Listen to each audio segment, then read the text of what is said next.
Ciao e benvenuti! Today we are going to talk about Italian adjectives.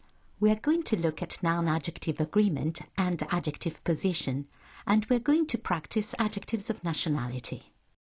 A worksheet with the exercise included in this video, plus an extra exercise, is available to download. Please check the description box for the link to the PDF file. Adjectives function as noun modifiers. They are basically used to give further details about the characteristics or qualities and state of being of a noun.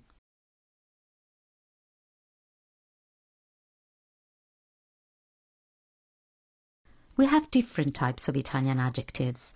Descriptive adjectives describe the attributes of a noun. Possessive adjectives show possession or ownership of something. Demonstrative adjectives describe the position in space or in time. Numeral adjectives express specific quantities. Indefinite adjectives describe unspecified quantities. And finally, we have interrogative and exclamative adjectives. In this lesson, we'll only focus on descriptive adjectives and, in particular, on adjectives of nationality. But before that, we need to look at the main characteristics of Italian adjectives and understand how to use them.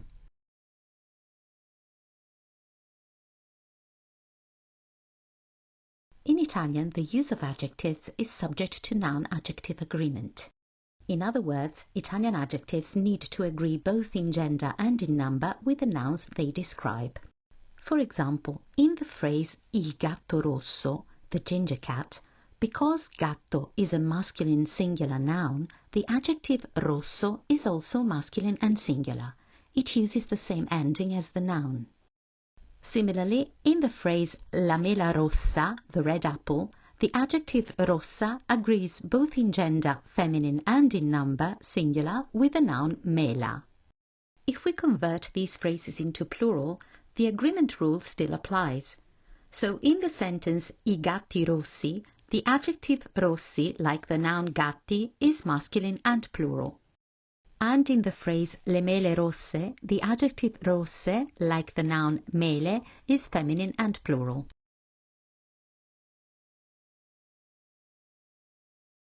Like nouns, Italian adjectives have singular, plural, masculine and feminine endings.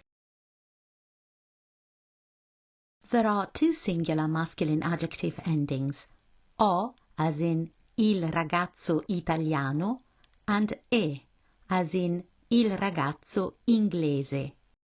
And there is only one plural masculine adjective ending, I, as in i ragazzi italiani, i ragazzi inglesi. Feminine adjectives have two singular endings, a as in la ragazza italiana and e as in la ragazza inglese.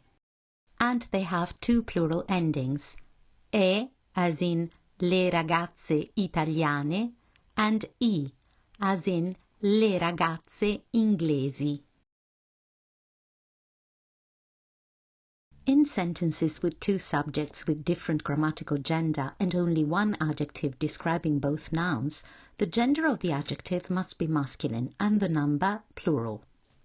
For example, in the sentence il ragazzo e la ragazza sono italiani, we have two subjects with different grammatical gender, one masculine, il ragazzo, and one feminine, la ragazza.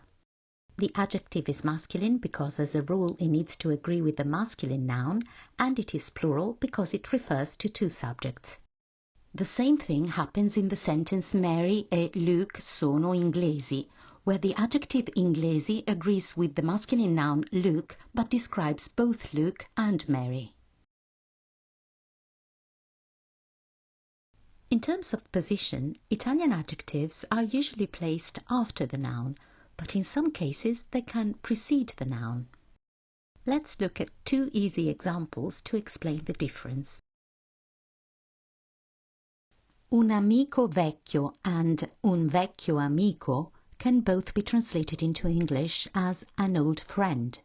However, in Italian, the different placement of the adjective vecchio actually changes its meaning. So in the first sentence, where it is placed after the noun, Vecchio refers to this particular friend's age. It has a purely physical descriptive function. In the second sentence, where it is placed before the noun, vecchio does not give information about the friend's age. The emphasis here is on the type of relationship between the speaker and his friend. This is not a recent acquaintance, it's a long-term friend. We'll explore the topic of adjective position more thoroughly in a later lesson. In this lesson, we are mainly focusing on adjectives of nationality, and these are always placed after the noun.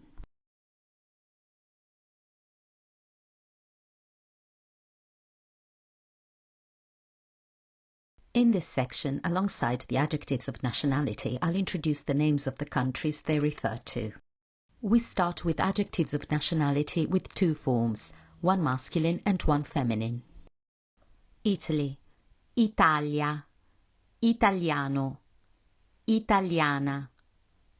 Germany, Germania, tedesco, tedesca. Spain, Spagna, spagnolo, spagnola. Morocco, Marocco, marocchino, marocchina. Korea, Corea, coreano, coreana. America, America, americano, americana. Greece, Grecia, greco, greca. Now the adjectives of nationality with the same form for the masculine and the feminine. England, Inghilterra, inglese. Portugal, Portogallo, portoghese. France, Francia, francese. Japan, Giappone, giapponese.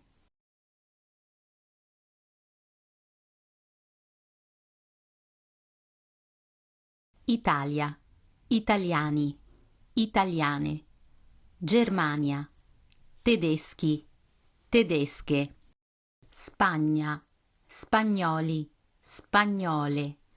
Marocco, marocchini, marocchine. Corea, coreani, coreane. America, americani, americane. Grecia, greci, greche. Inghilterra, inglesi. Portogallo, portoghesi. Francia, francesi. Giappone, giapponesi. There are a couple of points I should make about Italian adjectives of nationality. First of all, as you may have noticed, they are formed by combining the root of the name of a country with a suffix. The only exception is the adjective tedesco or tedesca, which is not related to the noun Germania. As I can't include all Italian adjectives of nationality in this video, there's just too many of them, I have compiled a more detailed, though not entirely comprehensive list in the PDF file linked in the description box below. There is a second important point about Italian adjectives of nationality, and that is that unlike name of countries, which are always written with a capital letter, adjectives of nationality are never written with a capital letter.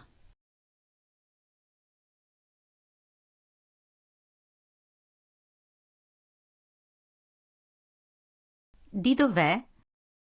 Sono francese. E lei? Sono italiana.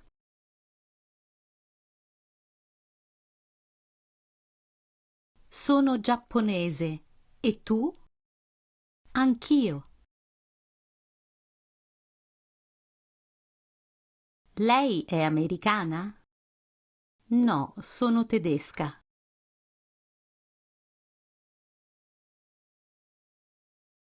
Di dove sei? Sono spagnolo.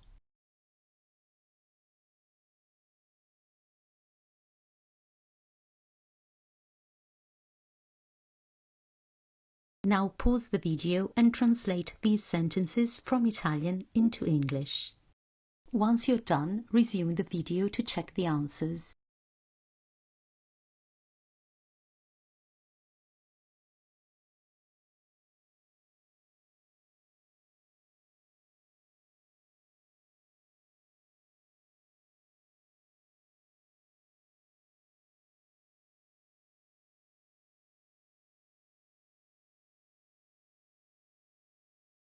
And that's all for this lesson. If you have enjoyed this video, please give it a thumbs up and consider subscribing to my channel. Grazie e arrivederci!